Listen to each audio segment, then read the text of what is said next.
Shalom, salam kasih di dalam nama Yesus Kristus, Tuhan, penebus dan juru selamat kita yang hidup. Saudara dikasihi Tuhan, kita bersyukur karena pastinya Tuhanlah yang memampukan kita boleh beribadah, menyembah, meninggikan nama Tuhan, bahkan belajar firman Tuhan.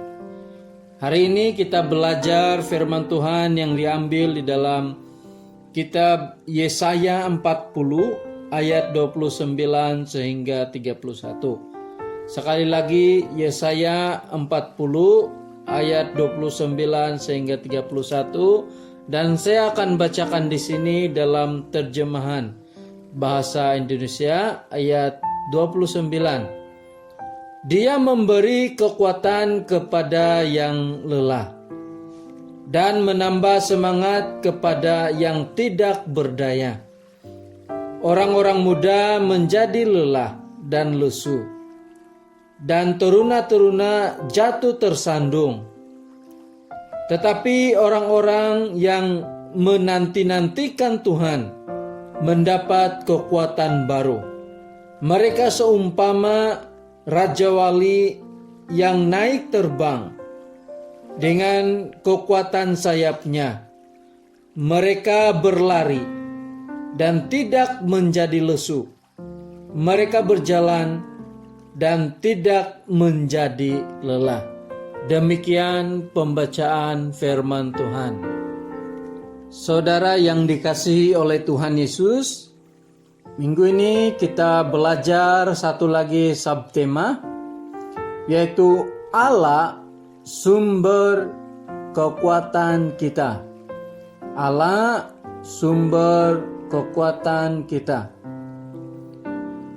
Saya ada membaca surat kabar yang terjadi di Pulau Pinang, di mana ada seorang warga emas yang berusia 68 tahun merasa kecewa sebab menghidap pelbagai penyakit kronik, sehingga dia mengambil keputusan untuk meminum racun.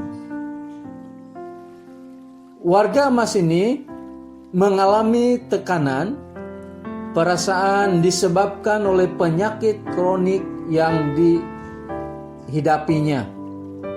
Itu memaksa dia untuk mengambil keputusan bunuh diri.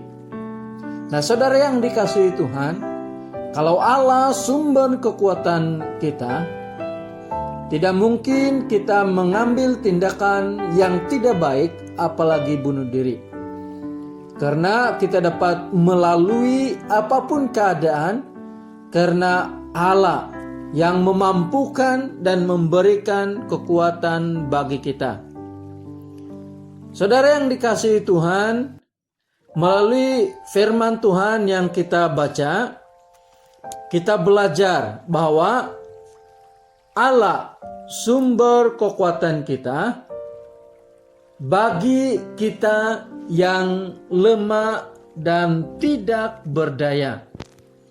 Saudara yang dikasihi oleh Tuhan, jelas bahwa Allah sumber kekuatan kita sesuai dengan firman Tuhan yang sudah kita baca di dalam ayat 29.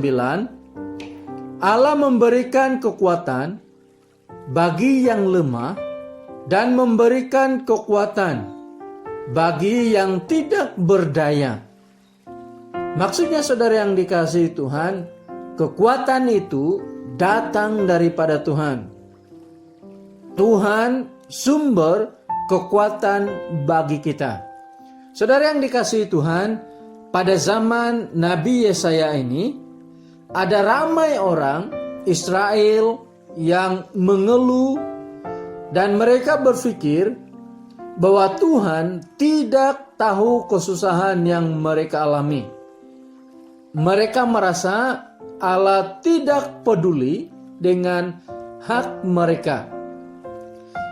Sebab itu Yesaya memberitahu bahwa Tuhan itu berkuasa, Tuhan itu kekal, Tuhan itu pencipta dunia ini, dia tidak pernah merasa letih dan lesu. Karena itulah Tuhan sangat mengerti kesusahan yang dialami oleh bangsa Israel. Tuhan bukan hanya tahu, tetapi Yesaya memberitahu bahwa Tuhanlah yang menjadi sumber kekuatan bagi kita yang lemah dan tidak berdaya. Apalagi Allah yang mereka sembah adalah Allah yang sanggup menolong. Saudara yang dikasihi oleh Tuhan, firman Tuhan di dalam Filipi 4 ayat 13 dikatakan, segala perkara dapat kutanggung di dalam Dia yang memberi kekuatan kepadaku. Maksudnya saudara yang dikasihi Tuhan, kita dapat menanggung segala sesuatu karena Tuhan yang menjadi kekuatan kita.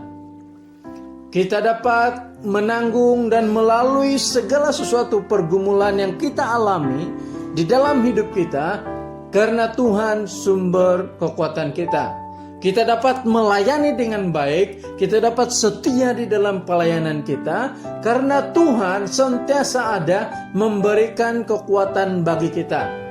Meskipun kita lemah, kita terbatas, tetapi kita tahu di dalam Yesus Dia memampukan kita untuk dapat melakukan segala sesuatu dengan baik. Saudara yang dikasihi Tuhan, kita juga belajar Allah sumber kekuatan bagi yang berharap kepada Tuhan. Dalam firman Tuhan yang sudah kita baca, dinyatakan bahwa orang yang berharap kepada Tuhan akan mendapat kekuatan baru. Orang muda pun memiliki kekurangan keterbatasan. Meskipun dia kuat dan bertenaga, tetapi akan mengalami keletihan dan kelesuan juga. Sebab itu saudara yang dikasihi Tuhan, melalui firman Tuhan yang kita baca ini menyatakan bahwa orang yang berharap kepada Tuhan akan mendapat kekuatan baru. Kekuatan baru yang diperolehi itu seperti seekor burung rajawali yang memiliki kekuatan yang luar biasa. Saudara yang dikasihi Tuhan, burung rajawali merupakan salah satu burung yang boleh mencapai usia sehingga 70 tahun.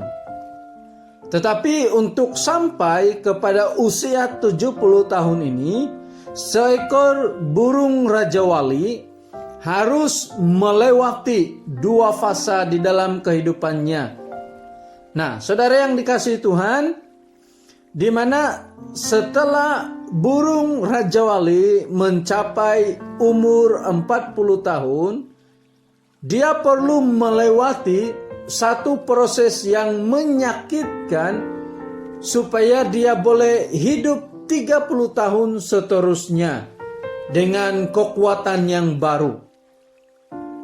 Tetapi burung rajawali memiliki pilihan, semada mau melewati proses yang menyakitkan itu sehingga dia boleh kuat kembali, atau dia tidak mau melewati proses itu dan akan mati cepat.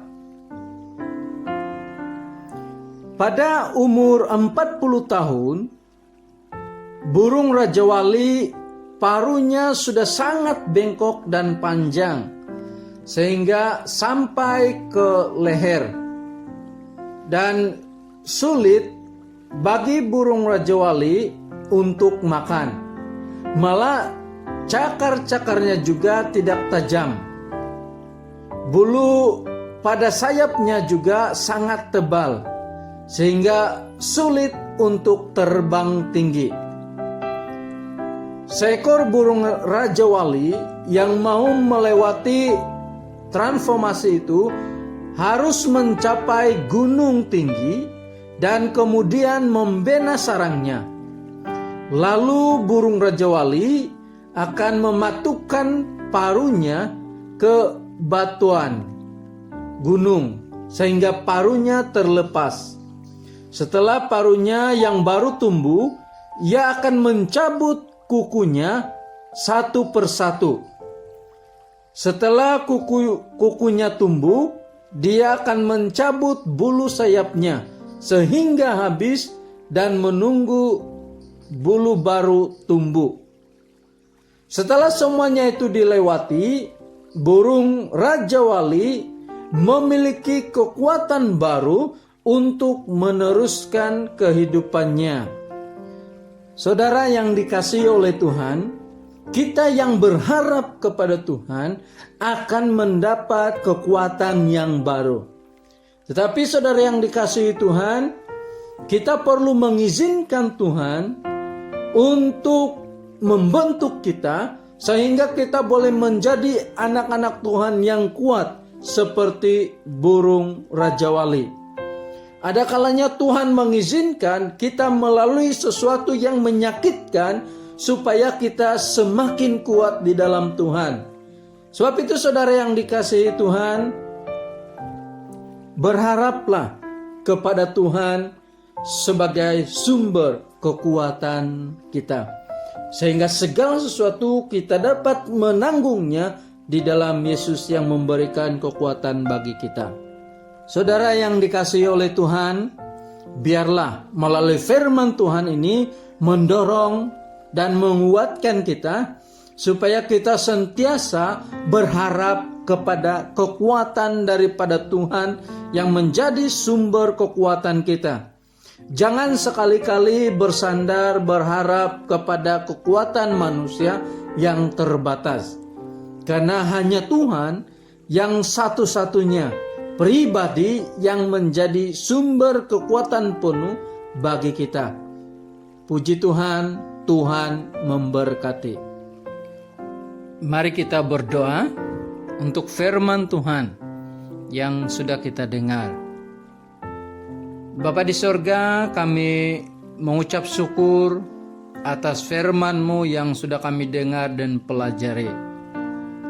Kami tahu, kami menyadari bahwa memang sesungguhnya Engkau adalah sumber kekuatan bagi kami.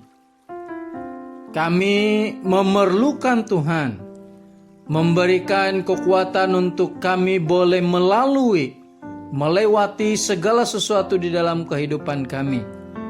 Kami perlu Tuhan memberikan kekuatan untuk kami boleh meneruskan kehidupan kami di dunia ini. Kami perlu Tuhan memberikan kekuatan untuk kami dapat menghadapi apapun pergumulan kami.